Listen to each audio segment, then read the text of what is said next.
This was the view a little less than 3 hours ago as Frank Rubio, Sergei Prokopyev, and Dmitri Petelin gathered at the hatchway to their Soyuz MS-23 spacecraft and then floated inside, closing the hatches behind them to begin the process of preparing for an undocking from the International Space Station just 22 minutes from now to begin the journey home and complete a 371-day, 157 million mile mission.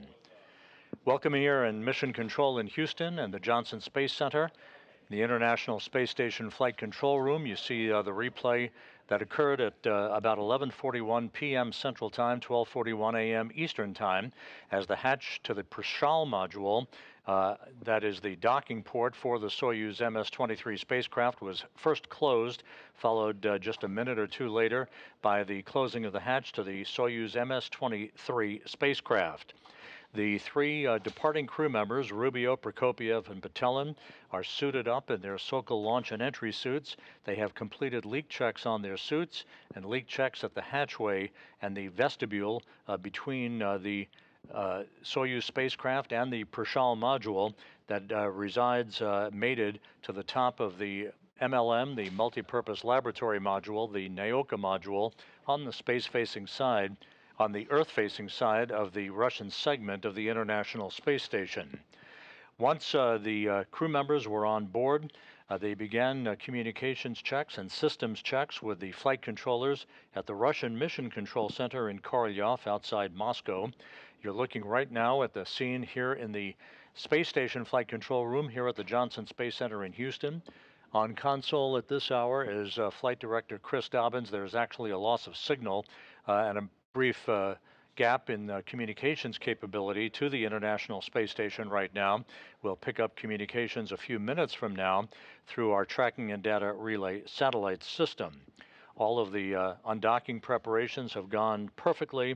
The hooks on the ISS side of the docking interface with the Soyuz spacecraft, they were opened a couple of hours ago, and Soyuz leak checks, as I mentioned, were completed a short time ago, setting the stage for the undocking command that will initiate the opening of the hooks on the Soyuz side of the docking interface. The hooks will open or begin to open at 2:53 a.m. Central Time, 3:53 a.m. Eastern Time.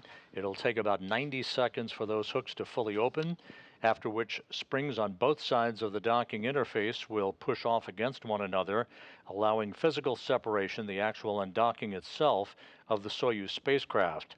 The undocking will push away Soyuz at a rate of about 12 tenths of a meter per second. That opening rate will be increased through two separation burns of the Soyuz thrusters that will occur within minutes after the undocking itself. The undocking is scheduled at 2:54 and 30 seconds a.m. Central Time, 3:54 and 30 seconds a.m. Eastern Time. The two separation burns monitored by the Russian flight controllers at the Russian Mission Control Center outside of Moscow in the town of Korolyov will be followed by the deorbit burn itself. The deorbit burn will take place at 5:24 and 9 seconds a.m. Central Time, a 4-minute, 39-second retrograde firing, a braking maneuver, if you will, to slow the Soyuz down by 128 meters per second, allowing it to drop out of orbit to begin its 54-minute descent through the atmosphere and towards the landing site in south-central Kazakhstan. Once the deorbit burn is complete, about 23 minutes later, there will be a pyrotechnic firing of the separation of the three sections of the Soyuz spacecraft, the module separation occurring at 5:51 and 58 seconds a.m. Central Time, 6:51 and 58 seconds a.m. Eastern Time. The modules will be separated, the orbital module, which is the top section of the Soyuz, the descent module, where the crew is strapped into their seats at this hour, that's the center section, and the lower section, which is the instrumentation and propulsion module. The only section that survives the heat of reentry, of course, is the descent module with the crew strapped on board, with Sergei Prokopyev, the Soyuz commander, in the center seat, flanked to his left by Dmitri Petelin, and to his right by NASA's Frank Rubio, the record holder for the longest single spaceflight in American history, at 371 days, eclipsing the former mark of 355 days previously held by Mark Vande Hei.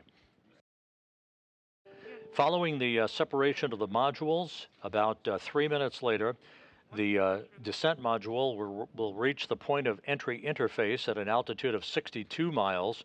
That will be the first traceable senses of gravity pulling at the crew members' bodies for the first time in 371 days.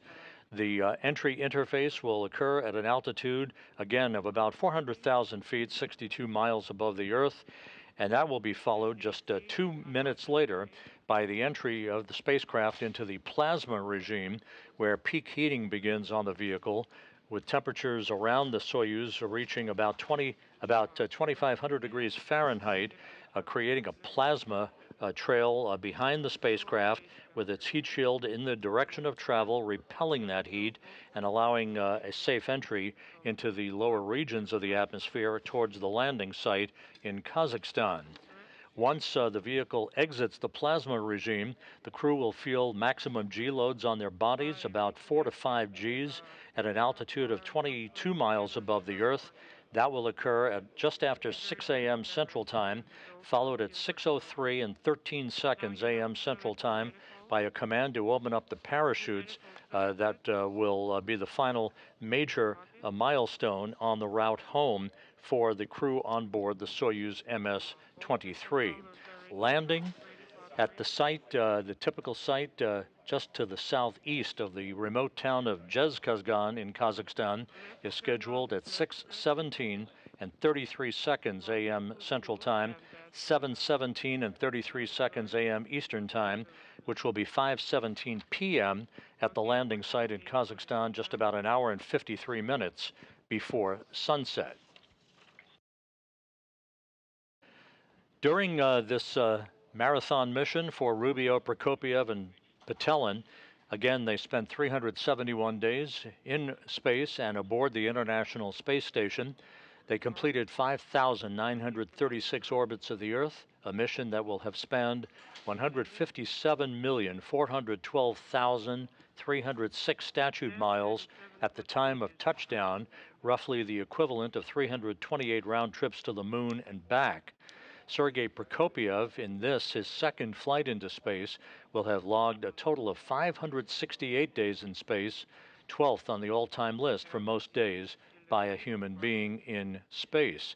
Of course, for Petelin and Rubio, this their first flight, they will come home with 371 days. This will be the third longest spaceflight in human history, right behind Valery Polyakov's 438 days in space on the Mir space station, and then right behind him, Russian cosmonaut Sergei Avdeyev, who spent 380 days in space on a particular mission. Copy. Meanwhile, in Kazakhstan, the Russian and NASA landing team has arrived by helicopter after a 2-hour flight from the staging city in Karaganda. They have arrived in Zhezkazgan, where their helicopters are being refueled. They will take off around the time of the deorbit burn for another 35-minute jaunt to the landing site itself, which is about 90 miles to the southeast of Zhezkazgan itself. The landing team, part of the Rosaviatsa search and recovery forces, will include a variety of helicopters as well as a Antonov fixed-wing aircraft, a large Antonov aircraft that will be used as a flying relay station for voice and data from the Soyuz spacecraft, that data and the voice to be relayed to the Russian flight controllers at the Russian Mission Control Center outside of Moscow. Once they arrive in the vicinity of the landing site, the helos will fly a circular racetrack pattern around the landing zone itself, waiting for the Soyuz to descend under its orange and white parachute for a touchdown, which again is scheduled at 6:17 a.m. Central Time, 7:17 a.m. Eastern Time. We're now just 13 minutes away from the undocking command that will begin the process of opening up the hooks, holding the Soyuz spacecraft to the International Space Station's Prichal module.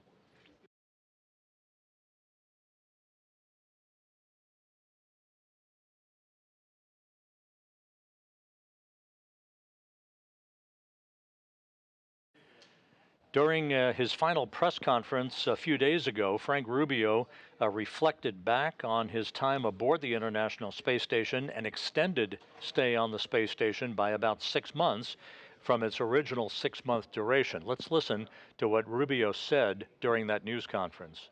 This actually is my first mission, which is incredible at the fact that it just happened to last this long. And it's been a mixed emotional roller coaster to a certain degree because personally it was an incredible challenge and it was difficult. Professionally, it was incredibly rewarding. It's a huge honor, and it's a privilege to represent our office and our team this way. But overall, I think one thing that I've tried to do and hopefully have achieved, I certainly haven't done it perfectly, is just to kind of stay positive and stay steady throughout the mission. Despite the internal up and downs, you try to just focus on the job and on the mission and remain steady, because ultimately every day you have to show up and do the work. And up here in this very unforgiving environment, we have to do things right. Again, we have an incredible ground team that backs us up.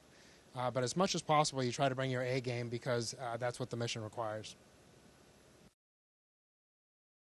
Frank Rubio talking about his extended stay on the station, and this was the view last December 14th when the original Soyuz that Rubio, Prokopyev, and Petelin launched on, the Soyuz MS-22 spacecraft, sprung a leak of its coolant system. Its coolant was depleted, and that forced the Russian officials and engineers to prepare a replacement Soyuz, the Soyuz MS-23, that was launched unpiloted back in February as a replacement for this vehicle. The damaged Soyuz MS-22 was undocked and deorbited, unpiloted, for a landing back in Kazakhstan, where it was recovered by Russian officials.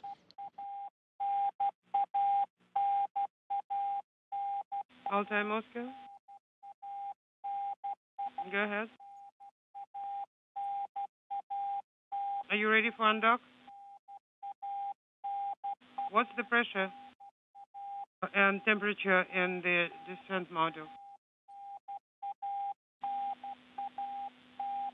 Temperature 14.1, pressure unintelligible. So with the new Soyuz, the MS-23, all prepped, ready for undocking with the crew on board, again, Sergei Prokopyev, the Soyuz commander, is in the center seat of the descent module, flanked to his left by Dmitri Petelin and to his right by Frank Rubio. Just 9.5 minutes now until the undocking command is issued, and about 10.5 minutes until physical separation. Monitor the timing. Copy.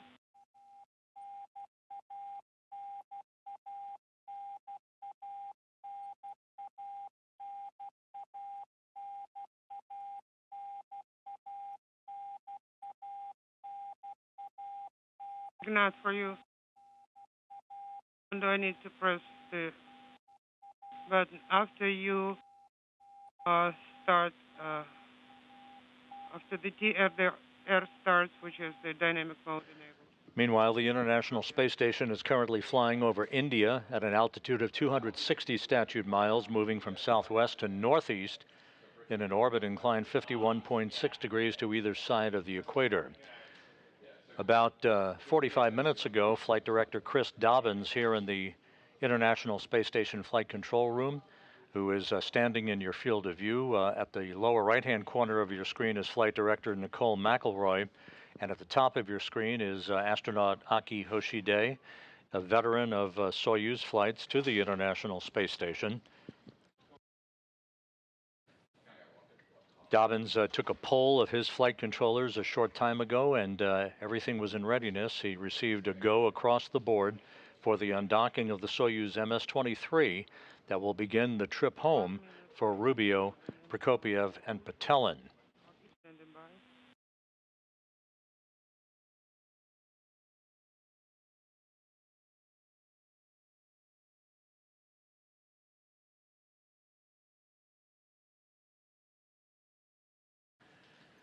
Now just 7.5 minutes until the undocking command is issued.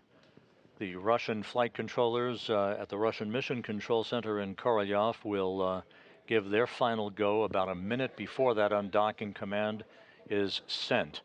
Over the past couple of hours, the crew on board the Soyuz conducted leak checks of the docking interface between Soyuz and the Prichal module. They also conducted their leak checks of each of their Sokol launch and entry suits. Everything was checked out in good shape. Communications has been checked out.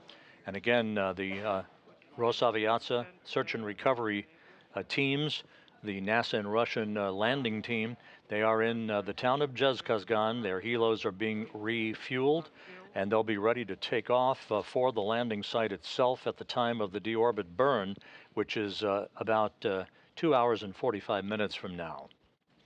But first things first, and that will be the undocking of the Soyuz and the departure of Frank Rubio, Sergei Prokopyev, and Dmitri Petelin.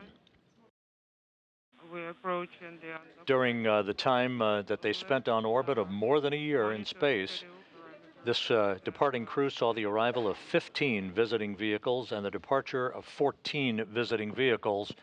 Their spacecraft, moments from now, will be the 15th vehicle to depart the station during Expedition 69 during their time on orbit. 58, respectively in both.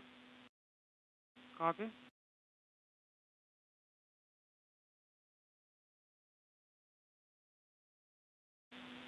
And the pressure in the tanks is also as expected.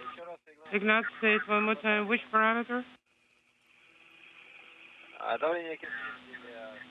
Locks in section 112.18.5 and second 18.1, fuel 17.4 and 17.1. Copy.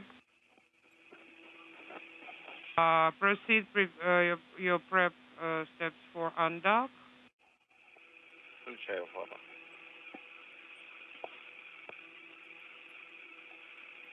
Инструкция запретикова есть? ИКВ, Infrared Horizon Center inhibit. Now just 5 minutes away from the issuance of the undocking command to open the hooks holding Soyuz to the Prichal module. Again, that'll take about 90 seconds to complete.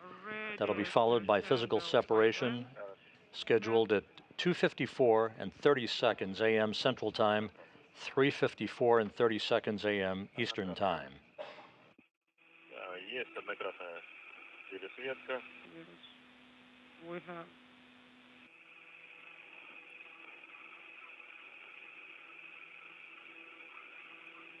AGC mode.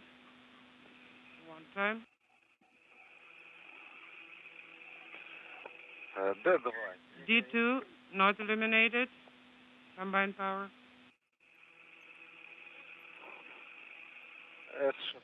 And now, as the International Space Station flies over southwestern China, a view of Soyuz MS-23, poised to depart the International Space Station just about 5.5 minutes from now. 10:52:00. Activate SSVP. 10:52:00. SSVP on.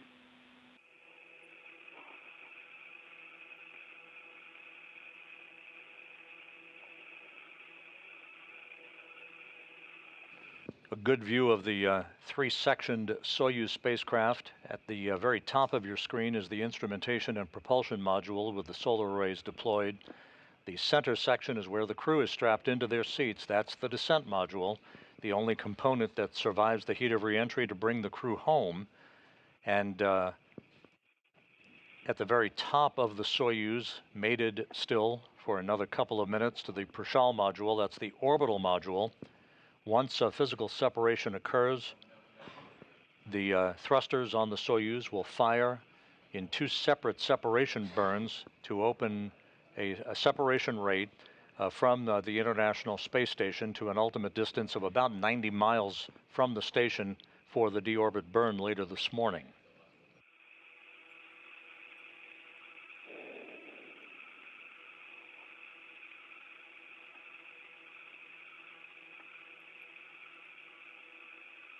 2.5 minutes now until the undocking command. This long journey for Frank Rubio, Sergei Prokopyev, and Dmitri Petelin about to enter its final lap.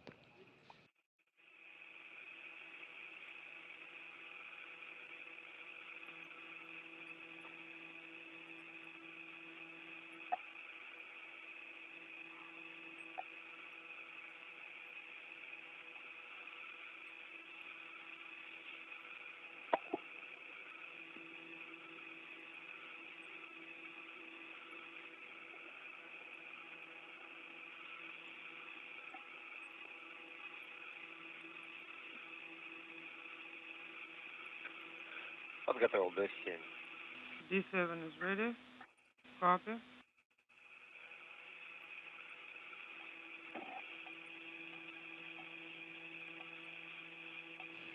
Now just 90 seconds until the issuance of the undocking command. This is the view from the external camera on the Soyuz MS-23.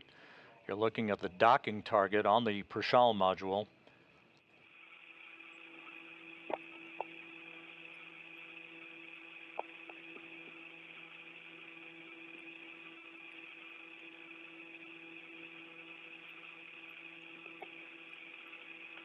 Подходит время 10:52.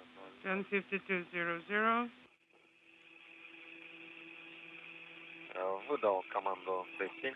D7 sent. D7 eliminated. D11 eliminated. D15, G17, S13 all eliminated. TS8 mechanical capture confirmed. Переходим на 42-ю страницу. Going to page 42. On your go, ready to send the undock command. 15 seconds away from the undocking command. To open the hooks. Moscow. D17 is armed. We're approaching the T-undock. 10:52:00. Sending D17. Hooks are open. S11. The undocking command has been issued. The Soyuz hooks are driving. Again, this will take a little less than 90 seconds to complete, resulting in physical separation of the Soyuz from the Prichal module.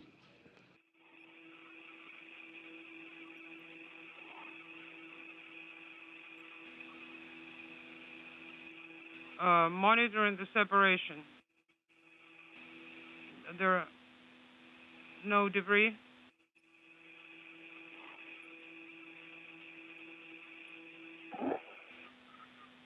On the interface, okay?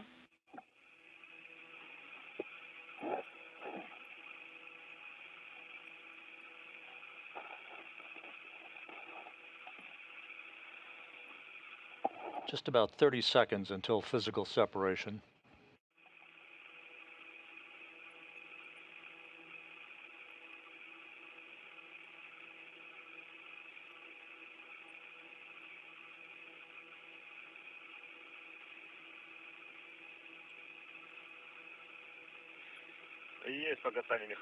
Undocking confirmed. Physical separation confirmed at 2:54 a.m. Central Time, 3:54 a.m. Eastern Time, as the International Space Station flew over southeastern Mongolia. Frank Rubio, Sergei Prokopyev, and Dmitri Petelin have departed the complex that has been their home for over a year.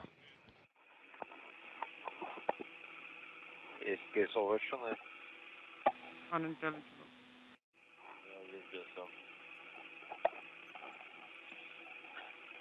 Next up, in about 2.5 minutes, the first separation burn to increase the opening rate between the Soyuz and the station. That'll be an 8-second burn of the Soyuz engines with an opening rate of about 0.53 meters per second.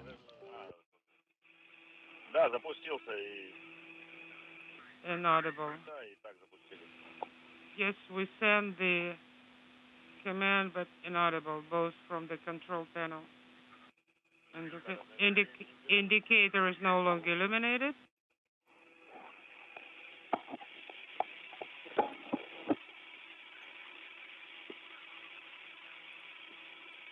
A very smooth, clean separation by the Soyuz MS-23, a great view as it flies over Mongolia. On board, Frank Rubio, Sergei Prokopyev, and Dmitri Petelin, wrapping up 371 days in space and the third longest spaceflight in human history. Firing in manual mode.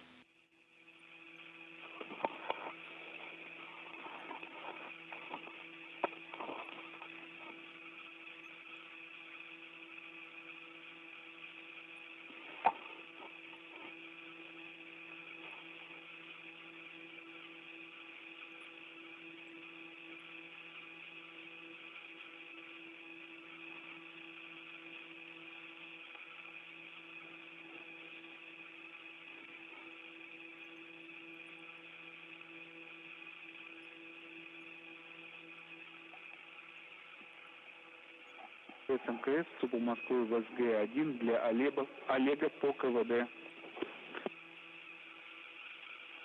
Station Moscow, address 11 for Oleg on КВД.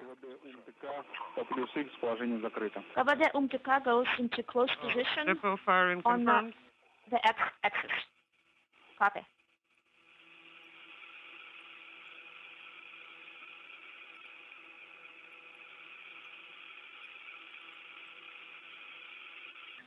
Ten seconds.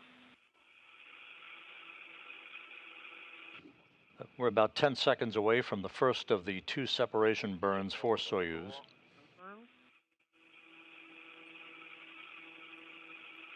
Confirmed. Copy. 8 seconds. And a good separation one burn reported. Russian flight controllers watching the Soyuz depart the International Space Station.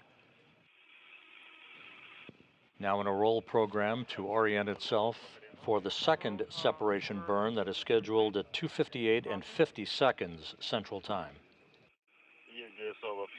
GSO confirmed.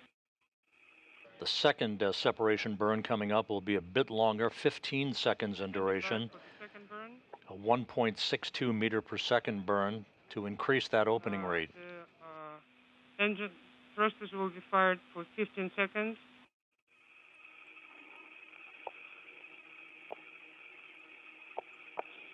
Uh, 10 секунд. 10 seconds before the burn. No, did you say 10 or 15 seconds of firing? 15, okay.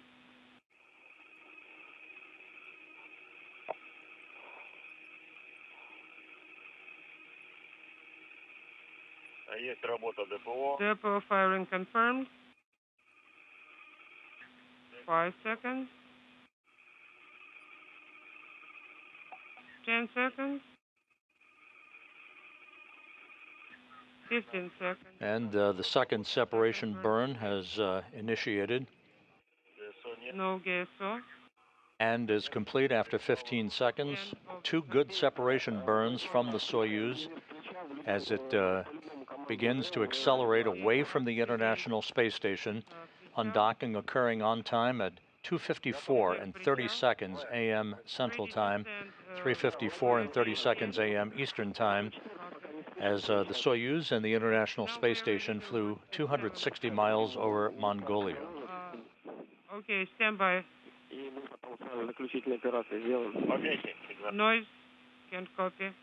This view now from the Soyuz external crosshaired engineering camera as it begins to quicken its departure away from the International Space Station. Так, В-18 выдаем, правильно? Okay, shall I send V-18? Yes, go ahead. Okay, Vizir Prichal off.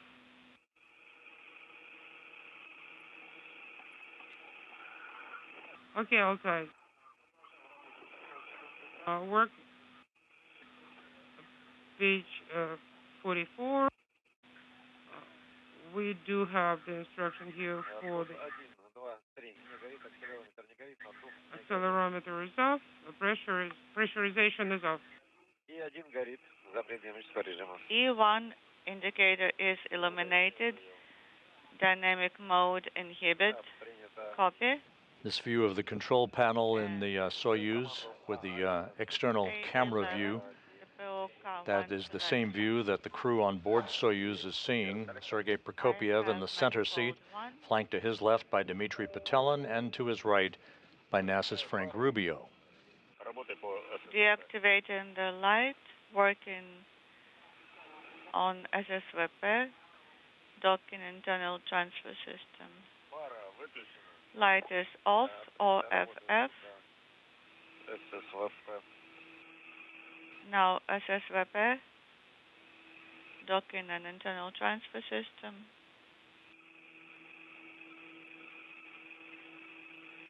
Выдаю D8 команду отключения ССВП. SSVP to off, D8 command, D11, D17 not illuminated, and G17 not illuminated. KDU parameters 158, 1 and 2.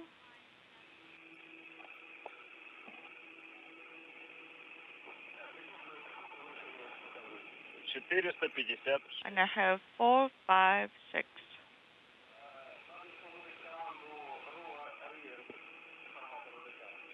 Перехожу в РОДК.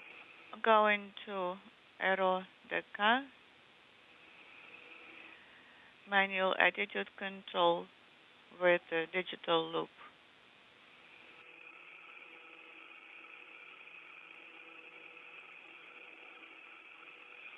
Перевожу. Включаю команду RO-Orient. Okay, sending the command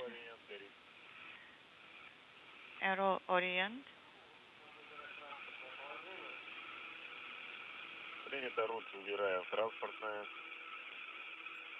Иду на формат ТВ. Making selection and going to BVS display. As you can hear, the Russian flight controllers informing the crew on board the Soyuz under the call sign of Altai. Altai is Sergei Prokopiev's call sign, named after the mountainous region in Russia located in southern Siberia.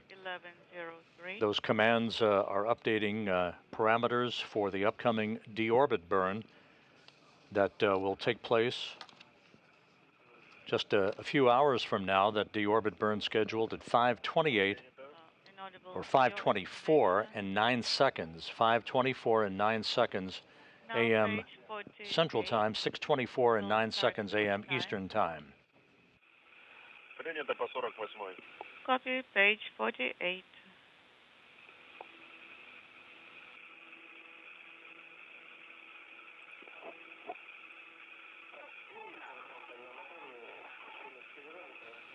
Certain 2140 accelerometer activation, and it will be via command radio line. And now you may prepare to work per page 48.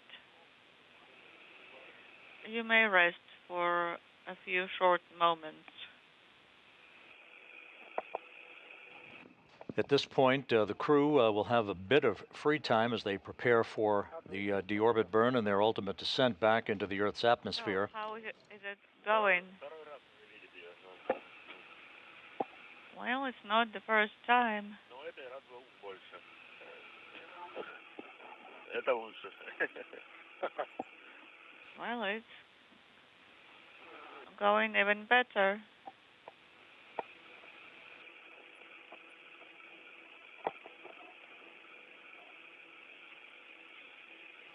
Good view of the departing Soyuz. Sergei Prokopyev reporting that the crew is feeling well.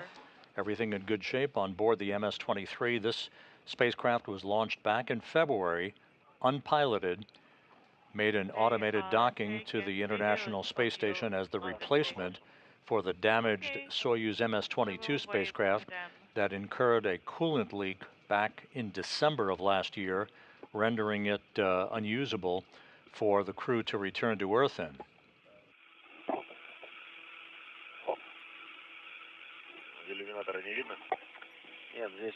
Can you see me in the window? No, it's in the shade.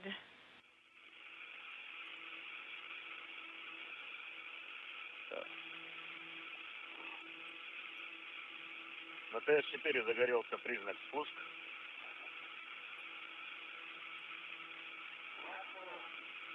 Inaudible.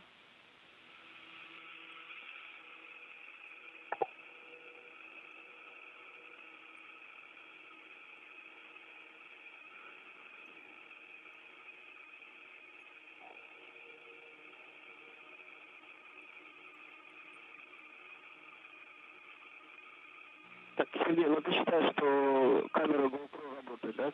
Sergei, the GoPro camera is still operating. Is it correct?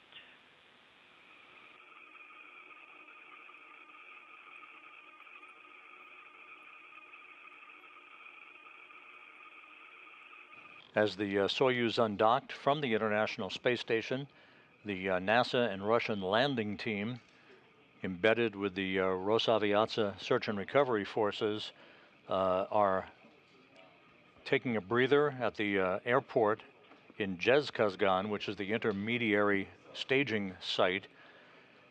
The NASA Russian landing team flew by helicopters from Karaganda to Zhezkazgan a couple of hours ago. Those helicopters have been refueled and will take off in sequential fashion for the landing site to recover Rubio, Prokopyev, and Petelin. The helos will be wheels up around the time of the deorbit burn, which again is scheduled at 5:24 and 9 seconds a.m. Central Time, 6:24 and 9 seconds a.m. Eastern Time.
You're looking at a live view from a balcony camera at the Russian Mission Control Center in Korolyov outside of Moscow.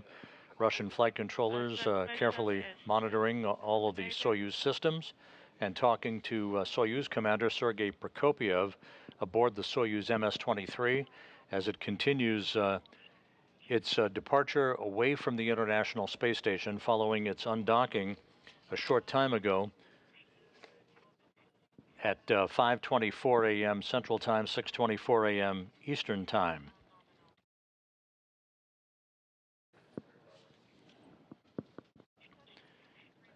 The undocking that occurred a short time ago was nominal. Everything went by the book.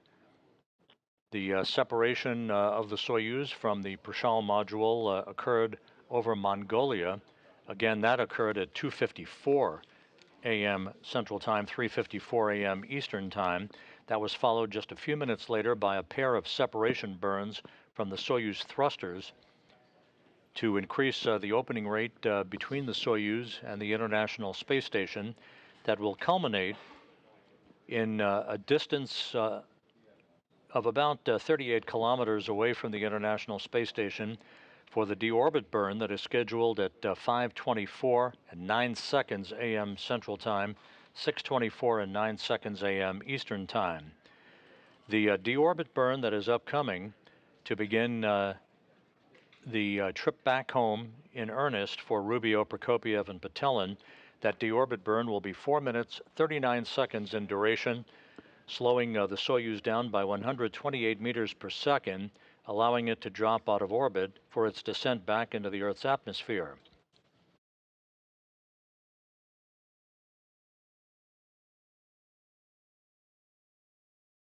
"27 minutes after the deorbit burn, pyros will fire to enable the three sections of the Soyuz to separate from one another.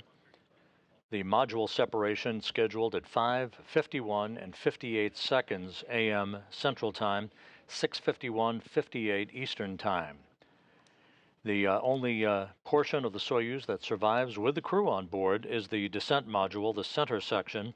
Its direction of travel will have the heat shield pointed in the direction of travel toward the landing site to repel heat that will build up around the Soyuz of about 2,500 degrees Fahrenheit during peak heating. The Soyuz will hit the top of the Earth's atmosphere, the point called entry interface, at an altitude of about 100 kilometers or 62 miles in altitude at 5:54:51 Central Time, 6:54:51 Eastern Time. Temperatures around the spacecraft again will build at that point. They will enter into a regime of plasma that will be generated around the spacecraft, ionization, if you will, that should prevent communications from being conducted between the Soyuz and flight controllers in Korolyov outside of Moscow. That plasma regime will last for about 5 minutes or so. They will emerge from the plasma regime and have maximum G loads building up on their bodies of about 4 to 5 Gs during their descent into and through the atmosphere. The command to open up the chutes will occur at an altitude of 6.7 miles at 6:03 and 13 seconds a.m. Central Time, 7:03 and 13 seconds a.m. Eastern Time. This parachute deployment sequence that you'll be seeing later on this morning is triggered by a pressure sensor at an altitude of 41,000 feet.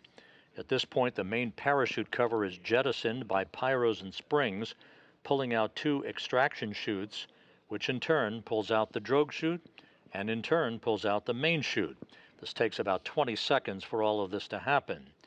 Then, at an altitude of 21,000 feet, a pressure sensor starts a timer that triggers most of the remaining events in the landing sequence.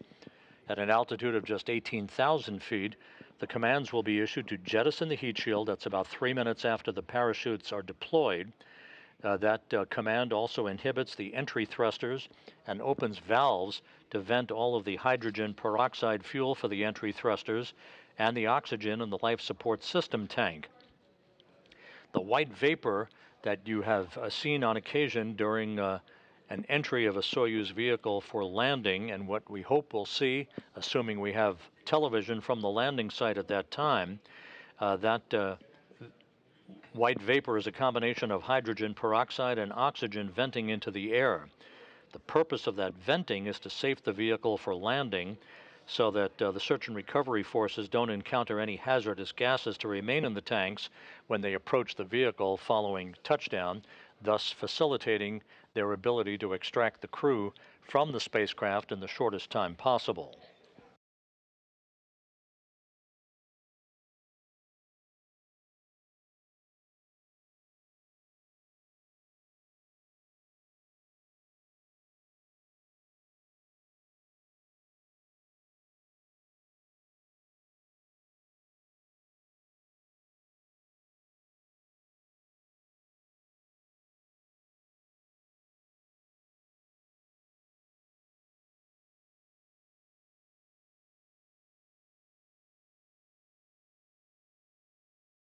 So to recap, the undocking of the Soyuz MS-23 spacecraft occurred on time at 2:54 and 30 seconds a.m. Central Time, 3:54 and 30 seconds a.m. Eastern Time, as the Soyuz and the International Space Station flew 260 miles over Mongolia. All of the events leading up to undocking were executed in flawless fashion, as was the undocking itself, followed by 2 separation burns from the Soyuz engines to accelerate its departure rate away from the International Space Station. Frank Rubio, Sergei Prokopyev, the Soyuz commander, and Dmitri Petelin bid farewell to the facility that has been their home for over a year. They are heading for a landing in south-central Kazakhstan at 6:17 a.m. Central Time, 7:17 a.m. Eastern Time, which will be 5:17 p.m. at the landing site, about 90 miles to the southeast of the town of Zhezkazgan, Kazakhstan. So we'll be back in a couple of hours with our deorbit burn and landing coverage for you, starting at 5 a.m. Central, 6 a.m. Eastern Time, and we'll be on the air through the time the crew is extracted from the Soyuz vehicle and brought into the medical tent nearby. We'll have more details about that recovery operation when we return at 5 a.m. Central, 6 a.m. Eastern Time for our deorbit burn and landing coverage for Frank Rubio, Sergei Prokopyev, and Dmitri Petelin. In the meantime, this is Mission Control Houston.